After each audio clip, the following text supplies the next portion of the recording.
अस्सलाम वालेकुम। मेरा सवाल है कि सर ढाँपने के क्या अहकामात हैं दौरान वज़ू और बैतुल खुला में जाने के वक्त, और गुस्ल करते वक्त बैठ के वज़ू करना है या खड़े होकर गुस्ल करना है, और सतर के क्या अहकामात हैं दौरान गुस्ल।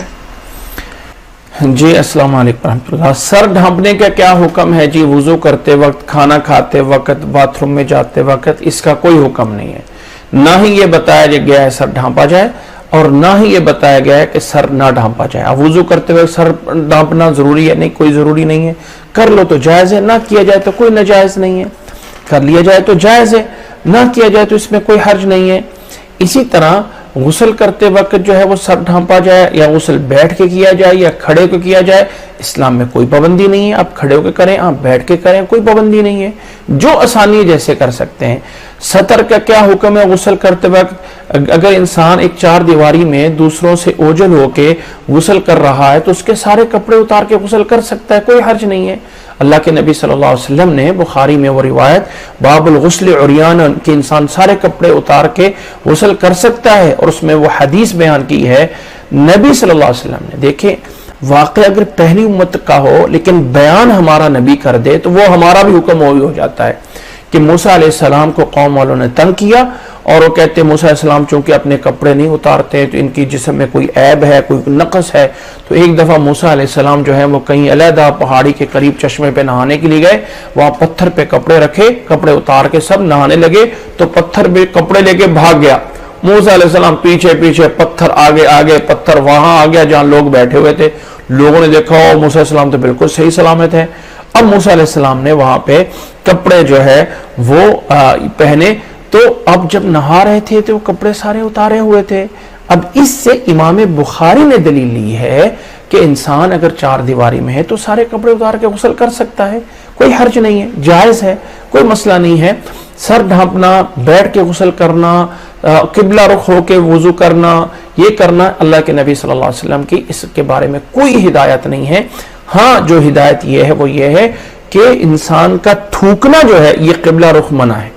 अल्लाह के नबी सल्लल्लाहु अलैहि वसल्लम ने थूकना जो है किबला रुख करना मना फरमाया है, तो थूकना ये मना है। बाकी वुजू करना, गुस्ल करना, बैठ के, सर पे कपड़ा है, सर पे कपड़ा नहीं है, वुजू के दौरान बातें कर रहे हैं, वुजू के दौरान बातें नहीं कर रहे हैं, खाने के दौरान सर पे कपड़ा लेना है नहीं लेना है, इस्लाम में इसमें सब इजाजत है, कोई ऐसी पाबंदी नहीं है। बहुत सारी बातें हमारे द्वारा मशहूर होती हैं लेकिन उनकी शरीयत में कोई असल नहीं होती है।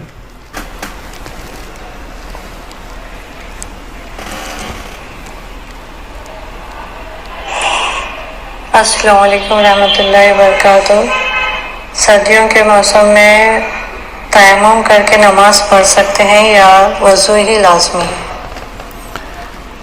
सर्दी जो है, सर्दियों के मौसम में क्या तयम्मुम करके नमाज पढ़ सकते हैं? सर्दी जो है वो तयम्मुम के लिए उज़र नहीं है, इल्ला यह कि इंसान को ये पता हो कि सर्दी की वजह से मैं बीमार हूं, और ये बीमारी में मैंने अगर पानी इस्तेमाल कर लिया तो तब मैं बीमारी बढ़ जाएगी, तो तब उसे तयम्मुम की इजाजत है। लेकिन अगर आप इंसान सिर्फ ये कहे कि मुझे चूंकि सर्दी लग रही है तो अब मैं तयम्मुम करके नमाज पढ़ लूं, तो ये उज़र नहीं है। हाँ, बीमारी बढ़ने का खतरा हो तो तब सर्दी उज़र है, अदरवाइज सर्दी उज़र नहीं है। अस्सलाम वालेकुम रहमतुल्लाहि व बरकातुहू।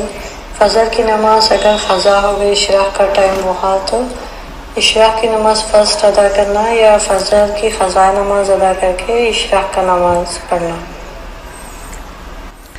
फजर की नमाज कज़ा हो गई, इशराक का टाइम आ गया, अब इशराक पहले पढ़नी है या फजर पहले पढ़नी? फजर पहले पढ़नी है। बल्कि एक बात ज़हन में रख लें, फजर कज़ा कब हुई है?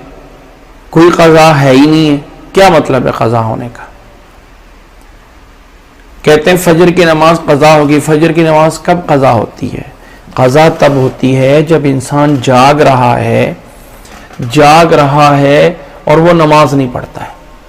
अगर एक इंसान सोया रह गया बावजूद कोशिश के, उसने यानी रात को इरादा था, कोशिश थी, सब कुछ था, फिर भी सोया रह गया, अब अगर वो दिन के 12 बजे भी उठेगा और उठने के बाद फौरी पहला काम यह है कि उसने नमाज पढ़नी, पहला काम यह वुजू करके नमाज पढ़ रहा है, तो अब उसकी नमाज अदा है, कज़ा नहीं है। ہاں یہ ہے کہ اٹھا ہے اور اٹھنے کے بعد جلدی میں آفس سے لیٹ ہو گیا، میں آفس سے لیٹ ہوگی، جلدی ناشتہ کیا، یہ کیا، تیار کیا، نماز چھوڑ دی اور آفس چلے گئے، چلے اب یہ نماز قضا ہوگی۔ لیکن جو انسان سویا رہ گیا اور اس کی اپنی طرف سے کوئی دخل اندازی نہیں تھی کہ جان بوجھ کے نماز سے جو ہے وہ لیٹ ہو جائے، تو اگر اس کا اس پہ کوئی دخل نہیں ہے تو جیسے ہی اٹھتا ہے فوری پہلے نمبر پہ اس کو فجر کی نماز پڑھنا ہوتی ہے، اب کوئی اور کام نہیں کرنا، وضو کر کے فجر کی نماز پڑھنی ہے۔ ایک بات۔ دوسری بات یہ ہے کہ فجر قضا ہوتی کب ہے؟ ہم سمجھتے ہیں سورج نکل رہا ہے اب نماز نہیں پڑھ سکتے، نہیں پڑھ سکتے ہیں۔ نوٹ کریں، سورج نکل رہا ہے نماز پڑھ سکتے ہیں۔ اللہ کے نبی صلی اللہ علیہ وسلم کی حدیث ہے، جس کو ایک رکعت سورج طلوع ہونے سے پہلے مل گئی اور دوسری رکعت میں سورج طلوع ہو گیا تو اس کی نماز ادا ہے، قضا نہیں ہے۔ من ادرک رکعتا قبل طلوع الشمس فقد ادرک الصلاۃ، حدیث کے الفاظ ہیں۔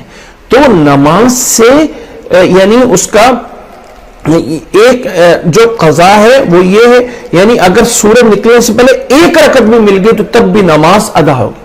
اگر سورج نکلنے کے دوران جاگ آ گئی ہے تو فوری اٹھ کر وضو کر کے نماز پڑھیں۔ یہ جو زوال ہے نا کہ نفل نمازوں کے لیے، فرض نمازوں کے لیے کوئی نہیں ہے۔ جیسے آپ کو پتا چلا پہلے صورت میں نماز پڑھنی ہے تو اشراق اور فجر میں کیا کریں؟ پہلے فجر پڑھیں، اس کے بعد اشراق کا سوچیں۔ وہ فجر کے اور نفل نماز کا آپس میں کوئی مقابل نہیں ہے۔ سوال، کیا اٹیچ باتھ روم میں وضو کرنا جائز ہے؟ کیا اٹیچ باتھ روم میں جس میں غسل بھی کر سکتے ہیں، وضو بھی کر سکتے ہیں، وہیں پہ یہ وضو کی یعنی وہیں پہ جو ہے لگا ہوا ہے یہ جہاں پہ وضو کر سکتے ہیں، تو کیا اس پہ کر سکتے ہیں؟ جی ہاں کر سکتے ہیں، جائز ہے، اس میں کوئی حرج نہیں، کوئی منع نہیں ہے، کر سکتے ہیں۔ یعنی اٹیچ باتھ روم میں آپ وضو کر سکتے ہیں۔